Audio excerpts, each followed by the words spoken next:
On to the last part of the structure of scientific article, that is discussion and references. This will be presented by our dear colleague Dr. Rajkumar Singh Kaldra, who is very well known in IAMBSS family. Dr. Raj is presently a staff scientist in Okinawa Institute of Science and Technology, Graduate University, Okinawa, Japan, which is ranked first in Japan and 8th in world for high quality research publication as per Nature Index. He graduated in biotechnology stream from CCS University in Meerut and did his PhD from National Center of Cell Science, Pune, and completed postdoctoral research in lab of Professor R. Vadva at the Medical Research Institute of National Institute of Advanced Industrial Science. And he was the scientist in the same institute from 2016 to 2020. And his major work lies in the ovarian cancer, genetics, and presently working a lot in SARS-CoV-2 virus. Has citation of more than 300, H index of 10, and I10 index of 10 as per the Google Scholar. Dr. Kaldra, we are looking forward for your talk. Again, just a reminder. Okay. Reminder for the participants about the format of the session. The talk will be of 45 minutes followed by Q&A session. All the questions will be taken up after the talk. Meanwhile, you can write the question in the chat box. And with warm regards, Dr. Kaldra, I hand over to you. Okay, shall I start, Dr. Anil? Yes, sure. Okay, thank you very much, Dr. Anil, for giving the nice introduction. And good evening, everybody who is joining and will be joining soon. So in this series, I will be talking about, firstly, I would like to express something because this is series which is very unique in terms of its value, because when Dr. Ujjwal, who is my senior, he approached me for this topic, I felt that this is something which is absolutely required. And I'm very happy that many of you are joining, our master's students and PhD students and medical practitioners. So at some point of time in our profession, we write manuscript, we communicate them, and some time we fail, sometime we pass, and there are certain issue. From the PI perspective, many PIs since very busy, so they might not be having that much emphasis on training people, but on the same time there is some sort of experience we can always acquire from working with them.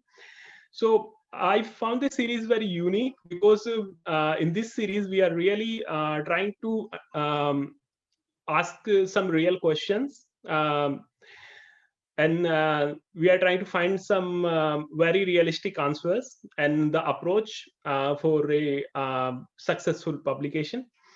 And since the session from Dr. Ramesh Kandimala and Dr. Tyagi, I see that they have already covered majorly the introduction and result section. So today I shall be talking about the importance of discussion. And so let me just first begin with sharing my slide.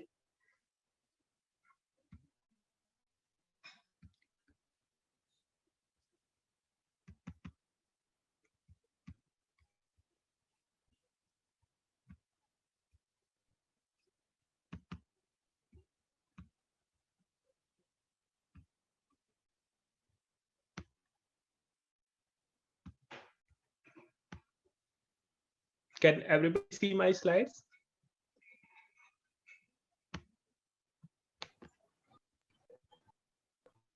Dr. Anil, can you see the slides? Okay. All right. So the point I shall be talking today is the discussion and the references part, and what are the tips and what are the tricks on compiling this portion, and how much important are these portion, and what particular emphasis we need to keep while drafting this portion. So let me start with the discussion and references. So as we know, the body of the manuscript has introduction, background, literature, methods, results, and eventually we reach to discussion and conclusion part and references part. So on the first 2-3 days, the senior colleagues have already briefed you about the importance and what are the tips and tricks about the introduction and compiling the method and results part. So my emphasis here is to in a very direct manner, in very to the point manner, and also I try to keep my slides very simple. So I avoid keeping them too texty in order to not understand fully what is the message. And also being to the point is also another thing, because sometimes we keep telling things in a very generalized language. So it's difficult to understand what exactly we need for drafting to these parts.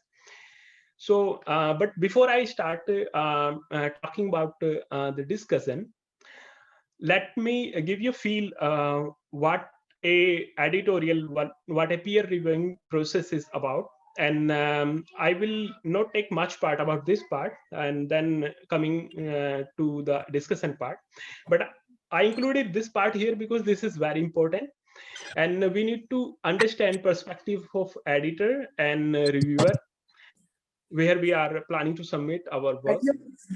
क्या सिलने लग रहे हो, क्या कर रहे हो? अच्छा, फिर ये कट करके दिखाने हैं किसी को कि बस सिलने ऐसे हैं? I'm sorry, Dr. Anil, I'm having some मैं भी वो 2 नंबर में जिससे बात करनी है वो भी कर लूंगी. Dr. Anil? There is some audio. Okay, I'll try to mute actually. Sorry. Okay. So first we will discuss what does an editor pick, what specifically editor look into the manuscript, and what does a reviewer. Dr. Khalid, you're muted right now. Please unmute yourself.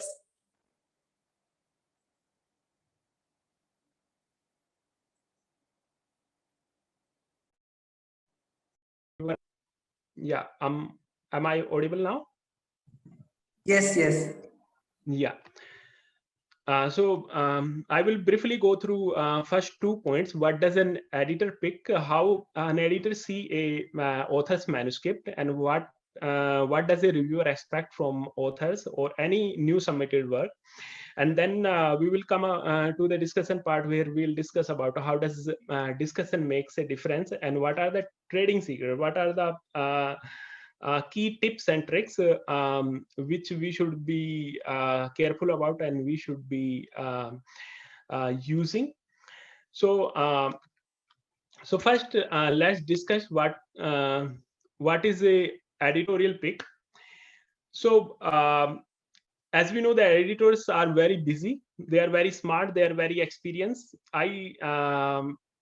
I have emphasis here when I say busy, because when you submitted your work to a certain journal, then it will first go to a editor, and editor will not be having that much time to look going each line by line.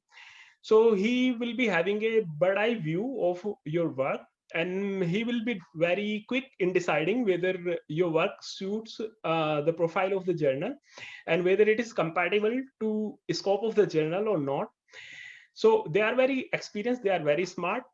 If you try to if component of your manuscript are not aligning in line, so your abstract is saying something, your result is saying something, and your discussion is talking something, so they may not be so positive about it, and they believe in large picture. Editor believes in large picture because he wish to see what actually you want to say in very particular way.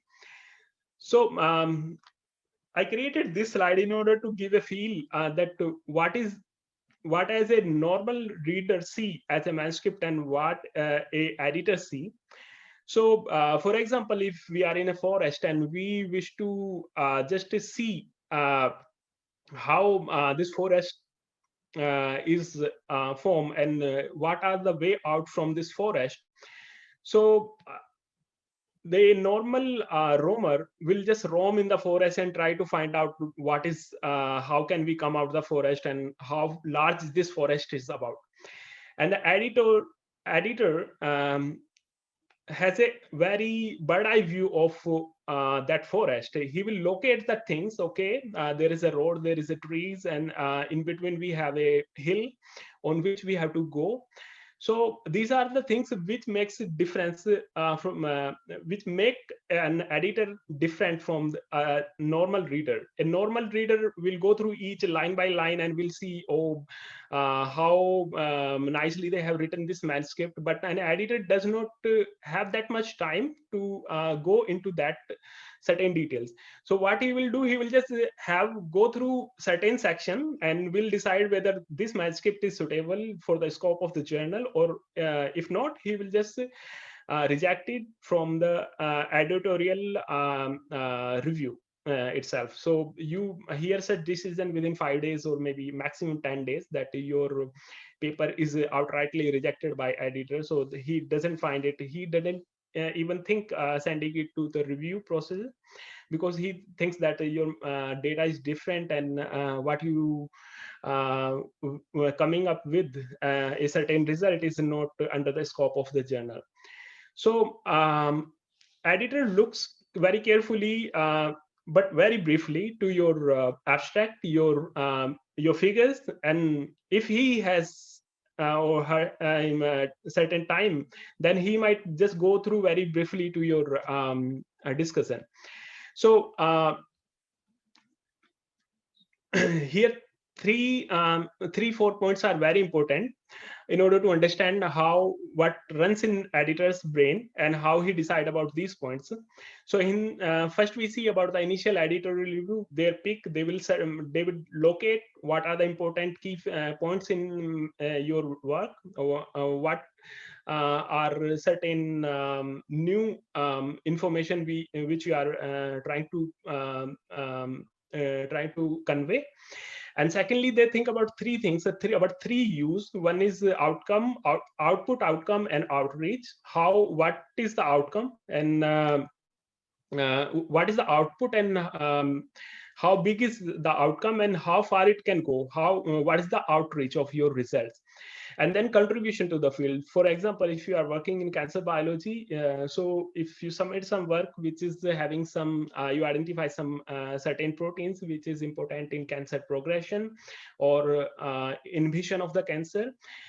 So if you submit such work to the cancer research, they might be thinking, oh, this is suitable. But if you submit this kind of work in some chemistry journal or some conventional journal, they might not be that much interested. So they will always think about what is contribution it could make into the field, and eventually the benefit to the journal. If they publish your work, what is the benefit for them? If they think, okay, your work is good enough, it is quite competent, but it may not be able to earn a citation to the journal, so they may not be very positive with that. So they will think about these points very carefully, editor. And then they will decide whether to accept this work, send this work for the peer reviewing or not. If they found that this is fine to send for the peer reviewing, the reviewer will start work. But before that, in one more slide, I would like to give you a feel that how does an editor see a report. So in science, we do see that reaching to a summit or reaching to a goal is not the fundamental of science, because we science, we believe that science is a ongoing process. It's like we do not reach to a conclusion about anything. Like in any field we see, like chemistry, physics, biology, we keep if we address one, we find one thing, the next thing is standing there. It's not like ultimately we found that this is a phenomena is happening. That is fine, but there will always be associated process with that. So it is not like just reaching a summit and just saying, okay, this is the end of this field. So it's obviously not. So we know the science starts with idea. Idea forms a field and shape its boundary. So how it happens, like if I got an idea and I'm pioneer, you see, my idea had that much potential that it could form a new field in cell biology or cancer research or any field. So this will establish a concept, and then is slowly when more people will think about it, it will form a field, and this field will be having a certain periphery. Why I'm saying periphery? Because when for a bunch of people work about some concept, some idea, they have a certain very limited knowledge. They have knowledge which can be figure it out, which can be having a periphery. So for an editor, he always thinks that your work or report is whether it is capable to push the boundary of scientific knowledge or not. If it is capable, then he will be very happy about it. Like we have an example of incremental report, and we have an example of some finding something new. Incremental data is like when we are saying that, okay, this molecule works in this pathway, but also works in another pathway, and the mechanism is almost the same. Now, but on the same time, when a person is coming up with the report who say that, okay, this is the new molecule and this works in a novel way, so always editor will be giving emphasis to that person who is coming with the new knowledge, but will not be giving that much emphasis to the person who is coming with the incremental knowledge. So now coming to the reviewer point, what does a reviewer expect from a report? Actually, the expectation here from the reviewer and the editor are share almost a similar set of the desire, but the difference, what makes it difference is like reviewer has time and he's a bigger lens, because editor will see it very briefly and will think about, locate what are the strong point in your manuscript, and then just pass it on to reviewer. Now reviewer have time and they have big focus on to see and scrutinize your manuscript, because standard journal takes about 2 to 3 months in publishing good reports. In fact, 6 months, some of the journals, even 1 year for some of the journals. So they see it very carefully. They will read each and everything. They need to be satisfied with your methodology. If you are creating some new essay or developing some new technique. The third point is whether the question important, whether the objective or the question you try to ask in your manuscript is important or not. If it is important, if it is not like incremental question, like some additional question you want to put up and just address that, no, it won't work. So they want to know whether what is the validity of the question you have started with. And then they will try to check it, what is the conceptual and technical rigor into your work. How much unique is the concept, how much unique is the problem you started with in your paper, and how much technically it is fit, whether it has some technical loophole or you are using some method which is not very much received in the scientific community, that can be questionable. And lastly, the contribution to the field. So how much it can contribute to the advancement of the field. And yeah, but here one important point is always what an editor and reviewer think, because they are associated with a journal, and journal policy is like to make itself more valuable in the scientific community. But now we have a parameter, like we talk about impact factor, where we see that, okay, this journal has this impact factor, mean it is more a reputed journal. So let's say about in the same way. So they always think that how much citation this report can earn. If this is something unique, whether people will read it, they will be very surprised, they will try to reproduce it, and they will try to cite it. So they will be excited about it. So they will try to see that how much potential your report have. Now, what a discussion section is all about. What is now in this part, I shall be starting with the discussion part. So what a discussion section should reflect. So we know that in the results we talk about several things, like for example, I'm working on some finding some mechanism of some certain protein. I will be talking, okay, this protein has this molecular weight, this protein goes localized into the nucleus, this protein interacts with this protein, and this protein if you knock out produce this kind of phenotype.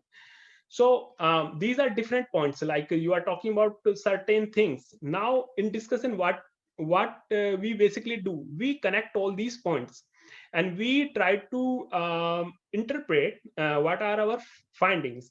So discussion is all about connecting dots in your finding, and the major aim of discussion should reflect a clear picture of your finding and their importance in the field. If you satisfy these two basic need in the discussion part, this gives you very positive um, impact to the reviewer, that the result what you are getting, and when you are interpreting them and you are talking about their application, their implication, they will be very happy about it, like that you have described everything so comprehensively, explanation is always there, but you always need to be very short in discussing all these points. So briefly, if we try to define what a discussion is all about and how does a discussion make a difference, so we see that discussion has a key importance in a section, has a key importance as a section because it is where we explain the result and their meaning, what is the interpretation, what is the meaning of the result. And since many of us we work in the biological and medical field, so I thought of thinking in that direction. So we see that in the clinical practice and translation field, we have a high impact if we talk about implication or application of this kind of research. So that's why discussion section is very important, because it really tells people what your results are all about and what you are trying to convey with your results. So here we discuss about the things where discussion section should tell. It has certain points which your discussion in the manuscript should cover. It should connect the dots of the results and to address why is like why you have instigated this result, why you started with this result, what is the purpose of this result. So you need to make a rationale to start with that, since we some part of it is already covered in the introduction, but a short description of that you can always put in the discussion part. Secondly, to put results in context of the theory or conceptual framework. Context of theory, why? Because if you are working some protein X, and this protein X has been shown by people earlier that this protein X has some role in some pathway. So in the discussion part, you need to have that citation there, because you need to put your result in context of what is known already, what is already people have shown. And there on that basis, the total knowledge what people have produced, on that basis there is a concept about that molecule or that protein or that pathway. So that your result in this part, in discussion part, should be coming or aligning in the line of that kind of conceptual framework. So now in this section, you need to put result in context of previous research, as I mentioned before, that if people have shown already published about different aspect of this protein or certain protein. So you need to just always cite, it is not possible to cite all the reports, but for example, if you are talking about certain pathway, so you can at least cite those reports, those are people have studied in that particular pathway. Also, you need to assess importance of the finding. How we assess importance of finding by discussing their implication, their application, why this research is important. It's good that you got some data, but why this data will be useful? What is the utility of that data? So this is something which you need to discuss in this section. So you need to assess the importance of that. So how do you assess the importance? For example, if you have developed some kind of novel biomarker, so how do you explain this to the reviewer or the editor? You will always emphasize that this biomarker is associated with this disease, and since so far this field was lacking a very promising, very reliable biomarker, so we have come up with finding of this biomarker, which can be used as a promising biomarker here. So this is something which you are underlying the importance of your finding. And not only this, we always say good thing about our research, what we have identified, what we have discovered, but the reviewer always think that you always wish to check that you are not extrapolating things. So he might also be pleased to hear if you will criticize it, if you will acknowledge the limitation of your study, if you tell them. So why it is important? It is important because the reviewer are the expert in the field. They will be having very broad knowledge of your subject, so they might be very senior researcher in certain institutes, and they might be having very good connections with the people those are working in that field. So if you will tell something very unique about your research, that sounds very good to you, but that may not make a sense to him because he knows about everything. So now he wish to have a sense, have a feel of how much knowledge you are having on that particular point. So in order to get that knowledge, it's sometimes it's very important to discuss the limitation of your research. For example, if you have, as I mentioned about the biomarker, you have seen that this thing. So you might see that, okay, this is the biomarker. So the limitation of this biomarker, because it's not expressed on the cell membrane, it will be very good if it expressed, but since it's not there, we can have a certain kind of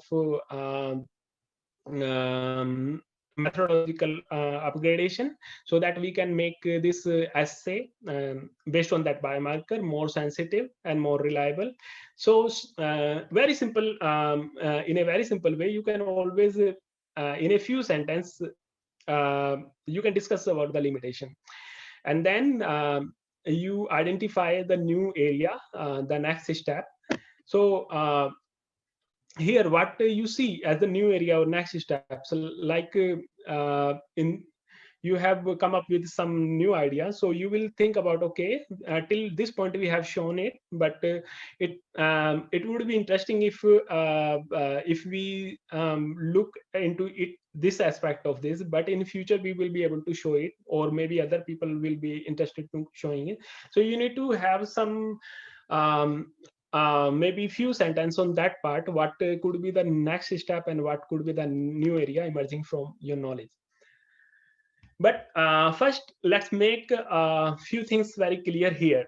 There should be a distinction between different sections. Like you might be wondering, like I'm telling you guys about citing some relevant report.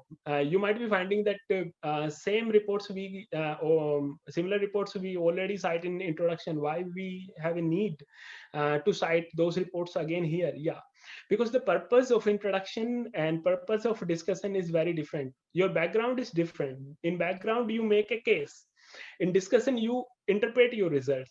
So in order to, as I mentioned, that you need to connect the dots of your results in order to convey that what is the key message coming out from your data, new data you produce.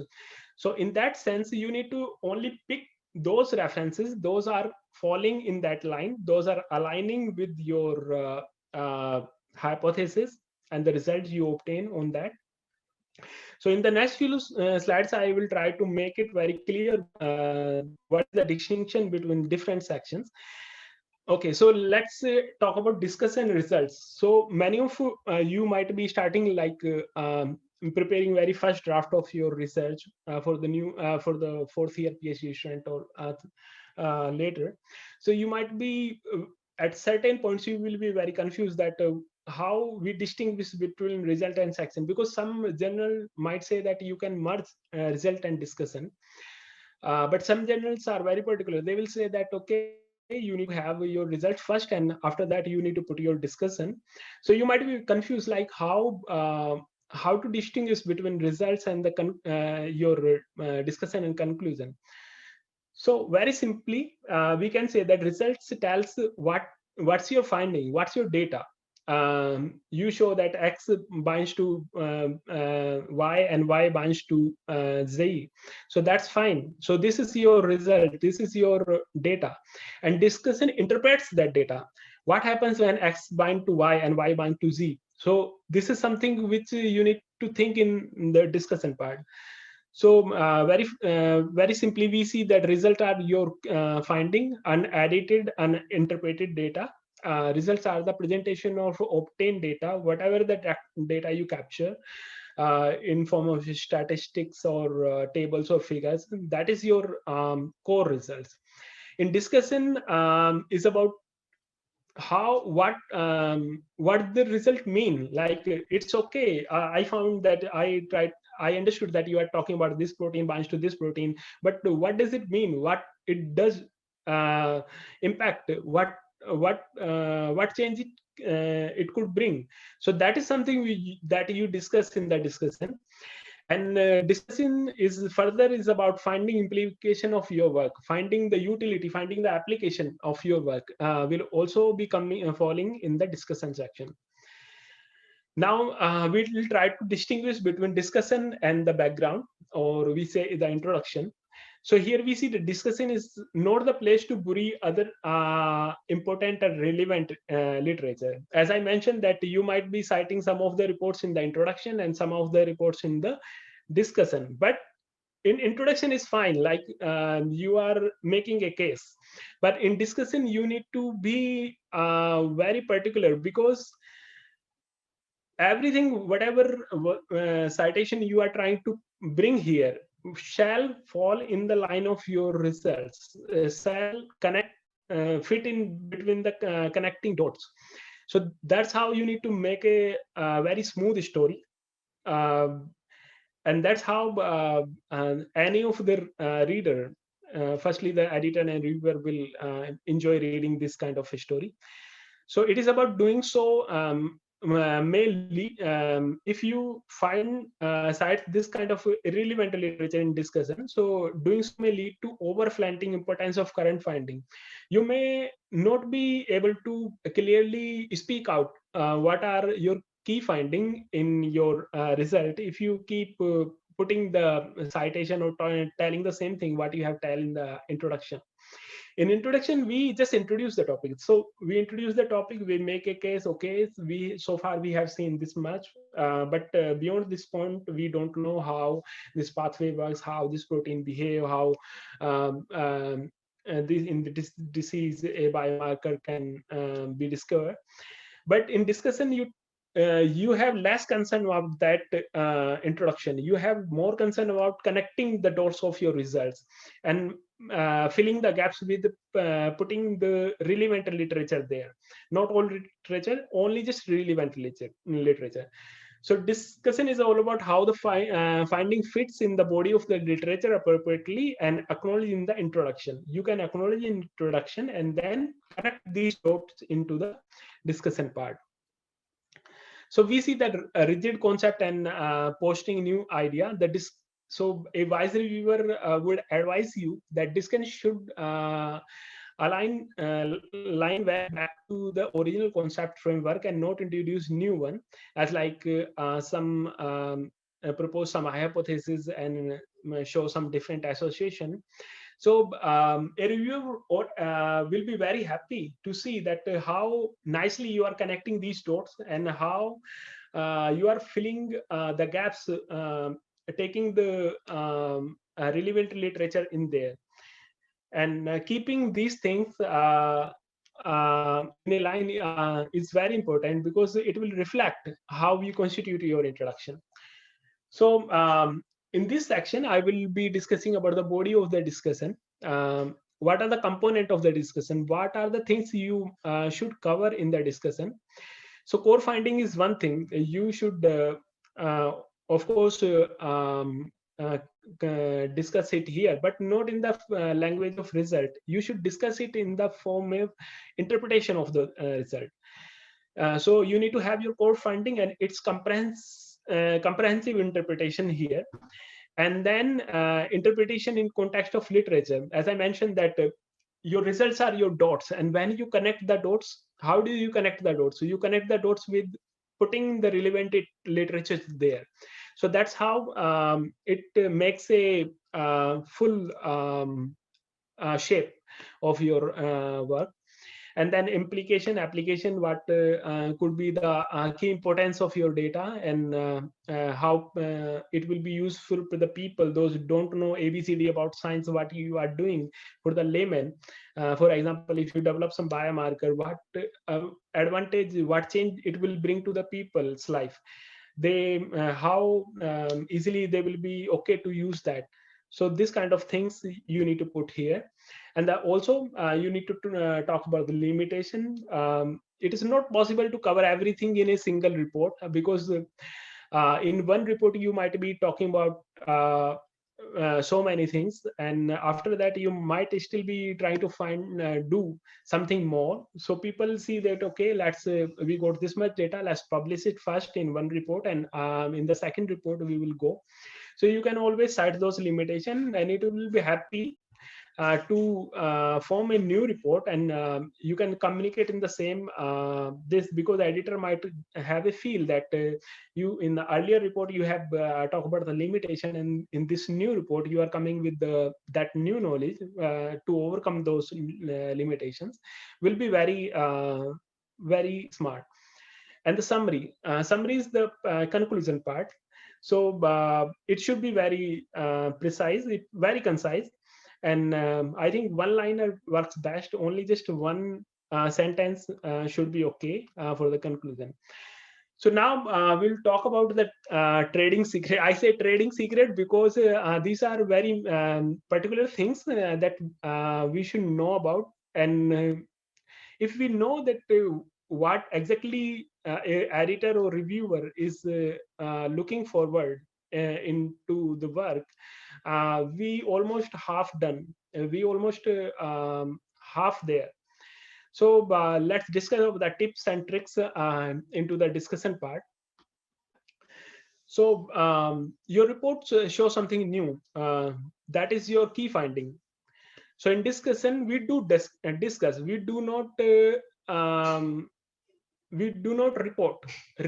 We report in the result section. In discussion, we just discuss. We do interpret the results. And here, in the core finding, you summarize the major finding or the principle. Be very careful here not to rewrite your results. This is very frequent mistake that many new researchers do, that they just try to paraphrase the same content and just try to write it in similar kind of language that gives same deja vu feel, like you have read this part somewhere. So when the reviewer go back to in result, he will see that, okay, you have seen, you have write this part here, now you are putting this part again into this section. So it's not very positive for your outcome of the peer reviewing. They might say no, if you will do this thing. So do not write that. You report in result and you discuss in discussion. So just keep these things in mind. So you need to explain more comprehensively what is the outcome of your study, what significances bring into the field, and what are the key limitation, and what are the key promise, and what are the new perspective. So here in result section, we talk about the graphs, we talk about the table, statics, and many sections, like okay, I have this beautiful figure 1 in which I am showing that this molecule is expressed in the nucleus and it's binding to this protein, and after that they are starting some transcription event. So that's fine. So that is your result. So, and in that you might see that this transcription activation is more stronger than known transcription factor of this gene. So you might have a compare of a graph, one graph here. So you might show the two bar. One is showing that established transcription factor, another you will show that this is the transcription factor or the factor you discovered. So you will show some comparatives, you will show some numerical data. So numerical data, you should not discuss in discussion. You should take that meaning of that numerical data. You might see that you in the result you say, okay, twofold more high transcription it starts, but in discussion you will not do. You might just say that like your transcription factor that you identify is strongly modulated or having significant impact on activation of this transcription factor. So something like that. So you do not bring your numericals, your graphs, your figures, and your tables in the discussion. You just keep discuss very simply its meaning, and do not introduce additional or new results here. So this is important. Why? Because people, in order to they sometimes wish to exhibit how much they know about that field, and to reviewer that, or to the people, those will probably read that report after acceptance, that we have but this sometimes it is very disadvantageous, because that new knowledge will may be compromising the importance of your finding. If you will talk so many things about in your report in the discussion, it may be removing the spotlight from your core finding, and then it will be shifting it to somewhere else. So it is very disadvantageous, so we should not do it. So these are the some of the tricks and tips we should. Now coming to the interpretation, the meaning of this. So in the interpretation part, so very simply, what do the finding results mean? What these means? What it explains. Secondly, does your finding aligns with the previous reports, as I discussed in earlier section? Just be careful about that. If yes, then make a strong case why this might be. If it counters the earlier finding, the very raw, vague kind of data will not work. Any kind of that vague interpretation will not work, because if you are countering something which is already shown, already published in the reports, you need to make a very strong case. Otherwise, editor or reviewer may not be happy enough to support that report in their journal, because they will be saying that so many people have already shown that, so it is not very strong result what you are trying to say. So do not copy content from the introduction here, as I discussed earlier, and the focus on the points what promise you brings here. So in terms of its interpretation and implication applications. So now the promise, what are the implications, what your finding promise, and so what is the core promise of your data, of your report. So it advance that field, that is one point. And how do you generalize your finding? How you generalize to a person who does not know ABCD of the science, who is very layman, and you need to tell, you need to have that part in discussion, that it will be very easy to understand. So what are the potential implication application? That's one point. Other aspect, implication or methods, it's another point. So new things to consider as a result of finding is one thing. What are the new perspective? What are the new ideas? Those can be brought here. You can always keep it. So this is some key points that you put in implication, and this implication has your core promise of your finding. Now the tough part, the limitation of your results. So we are not very comfortable talking about the limitation of our result, because we believe that I think if we will talk about limitation, I think the reviewer will see, oh, they are not confident about their data. Well, actually, it's not the case. If you will talk about limitation, reviewer will get a sense, have a feel that you are very much knowledgeable in that field, and you acknowledge that what are the key points where we are lacking and how you can strong those points. So be thoughtful and reasonable while you put up your limitation. Do not say so many things. Don't beat yourself up here, because if you will just keep criticizing about yourself, oh, we couldn't be able to show this, we couldn't be able to, that of course reviewer may not be very happy about that. So just say, like in very simple way, that these are the key limitations, but do not to say say it extensively. Pinpoint issue of scientific concern. What are the key concern here? Also, do not dent validity of your study. Dent mean you do not question your data by yourself. So you need to be very confident about your data. You need to your writing style should be very confident here. So what is the point saying the limitation here? It is to aim to neutralize the reviewers criticism, to show them you are up to date with the field, and do not extrapolate your finding. This is the so now coming to the bottom line of discussion part. The discussion should answer the two deadly question facing all research: what's new and why it matters.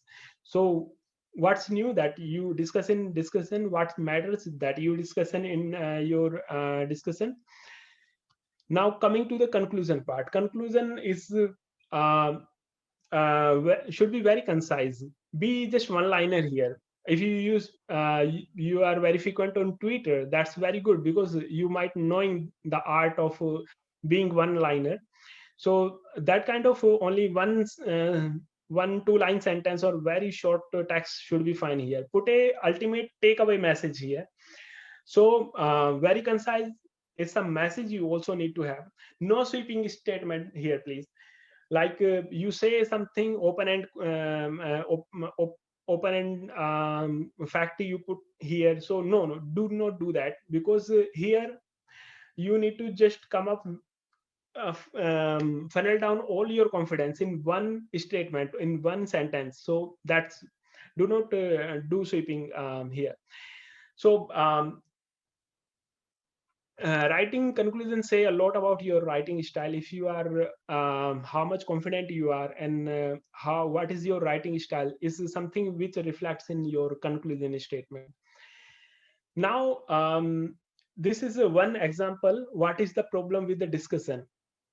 So you might hear a comment from the journal editor: I'm still interested in the article, but my sense is that you should report your study in full, separate, and no muddy in waters. So this statement tells that editor is not very happy with the interpretation of your result. What is interpretation? That's discussion only. So he is thinking that you have interpreted your data, but this is not very clear. It's like very muddy. So you need to be very clear and distinct here. So you might see that general guidelines about the discussion. And these are some of the example from as from the nursing research. They say the finding interpreted in the context of other research, conceptual framework and design, as I mentioned. So they say many things here in order to keep you that you should not talk beyond that point. And now be careful, it should not be too lengthy. Now coming very briefly to the reference part, what are the tips and tricks here? I think I'm exceeding with the time, so I will be very concise here. So what are the tips and tricks in the reference part? Important thing is cite recent report. Do not cite very old report. just try to cite reports within last 5 or 10 years. Do not cite report beyond that. Cite quality reports, cite more those reports, those have already good citation, those have been published in very established journals. Avoid reprints. It is not completely possible to avoid, but try to avoid, because the preprints are not published, so they are not they're authentic. They are, whether they are authentic or not, it is still questionable. So many times reviewer just said, okay, drop this reference because this is just a preprint, it is not a evidence. So please be careful about that. Check validity of cited report. Cited reports, some of the reports are there, they have been published, but then people find that there's some error in those reports. So you might know about the PubPeer.